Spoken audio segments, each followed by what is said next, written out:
என்னை பார்த்தா உனக்கு மனுஷனா தெரியலையா? ஆமாண்டா, உன்ன மாதிரி வெத்து வெட்டுக்கலாம் சீட்டு எடுக்க மாட்டேன்டா. வெட்டு டாவா? ஆமாண்டா, புண்ணாக்கு. புண்ணாக்கா? வாய மூடுறா பொறம்போக்கு. போது நிப்பாட்டு. நான் யார் தெரியுமா? தெரியும்டா. உனக்கு தெரிஞ்சு போச்சா?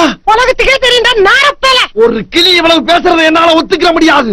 எனக்கு கோபம் வந்துச்சு, ஆசிட்ட வாங்கி மேல ஊத்தி கொண்டு விடுவேன் உன்னை. எப்படி ஊத்துவேன்? ஏன்? உன்னாலதான் பாட்டில் மூடிய கூட திறக்க முடியாது.